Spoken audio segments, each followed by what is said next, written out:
ఏది కూడా ఇంతవరకు మేము మనసులో పెట్టుకోలేదు. మీ అభిప్రాయాలు అందరూ విన్న తర్వాత వెసులుబాటును బట్టి అవకాశాన్ని బట్టి ప్రభుత్వ పరంగా దుర్వినియోగం కాకుండా సక్రమైనటువంటి రైతుకి ఈ యొక్క రైతు భరోసా అందాలనేదే ప్రభుత్వ కోరిక తప్ప ఇప్పటి వరకు మేము ఏ నిర్ణయానికి కానీ మేము ప్రభుత్వం రాలేదు.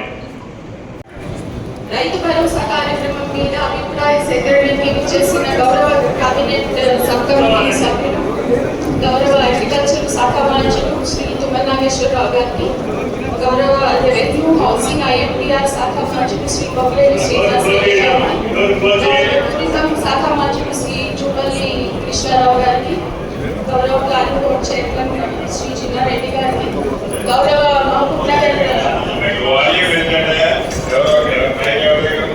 నగర్ వచ్చిన ఆదాయం కాబట్టి బాధ్యతాయుతంగా ఖర్చు పెట్టాల్సిన ఉంది. ఇక్కడ ఈ సందర్భంగా రెండు మాటలు చెప్పారు. ఈ గడిచిన 10 సంవత్సరాల కాలంలో రాష్ట్రం యొక్క పరిస్థితి చూసినప్పుడు మరి ఎంతో గొప్ప రాష్ట్రం, ఎంత తెలుగు రాష్ట్రం అయినా కూడా ఈనాడు మరి రాష్ట్రంలో 8 లక్షల కోట్ల రూపాయల అప్పు, సంవత్సరానికి 60,000 కోట్ల రూపాయల వడ్డీ చెల్లించాల్సిన పరిస్థితి. అయినా కూడా మరి ఈ ఇందిరమ్మ పాలనలో కాంగ్రెస్ ప్రభుత్వంలో రేవంత్ మంచి చేస్తే ఆ రైతుకి ఉపయోగపడుతుందో ఆ రైతుకి ఇవ్వాలన్నదే ఈ రాష్ట్ర ప్రభుత్వం ఉద్దేశం తప్ప ఇన్కమ్ ట్యాక్స్ విషయానికి వద్దాం. మీలో కొంత అపోహ ఉంది. ఇన్కమ్ ట్యాక్స్ ఎవరైతే అప్లై చేస్తారో అంటే పాన్ కార్డు ఉన్న ప్రతి వాళ్ళకి రైతు భరోసా రాదు అనేది ప్రతిపక్షం వాళ్ళు చేస్తున్న ప్రచారం.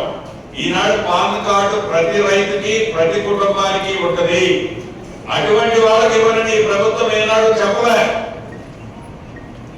కానీ పాన్ కార్డు పేరు అడ్డం పెట్టుకొని హైదరాబాద్ లోనో ఢిల్లీలోనో బొంబాయిలోనో కోట్లాది వందలాది కోట్లు సంపాదిస్తున్న బడాబాబులకు మటుకు ఇవ్వాలా వద్దనేది మీరే నిర్ణయించాలి.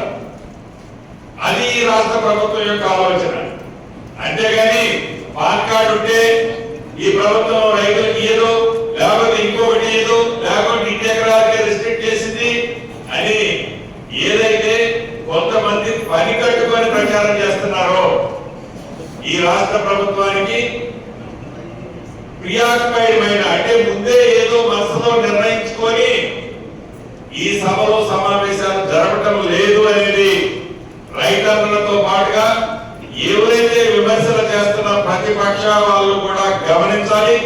వాళ్ళను కూడా ప్రతి మీటింగ్కి ఆహ్వానిస్తున్నాం. ఆర్థికపరమైనటువంటి ఇబ్బందులు ఉన్నటువంటి ప్రభుత్వంలో అన్నిటికీ బకాయిలు పడ్డటువంటి ప్రభుత్వాన్ని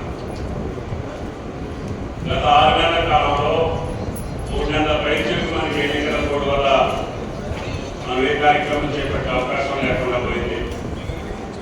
లేకపోతే ఈ భరోసా కార్యక్రమానికి ముందే రైతాంగ సోదరుల యొక్క అభిప్రాయం తీసుకొని శాసనసభలో ప్రజాప్రతినిధుల యొక్క అభిప్రాయాలు కూడా తీసుకొని అన్ని రాజకీయ పార్టీల యొక్క రైతు సంఘాల యొక్క నిపుణుల యొక్క సలహాలు తీసుకొని భవిష్యత్తులో రైతు భరోసా ఏ రకంగా ఉంటే సామాన్య రైతుకి, చిన్నకారు రైతుకి, సన్నకారు రైతుకి, చిక్కిన రైతుకి సహాయంగా ఉంటుంది. ఆ అభిప్రాయాలకు అనుగుణంగా మనం దీన్ని ప్రవేశపెట్టాలి.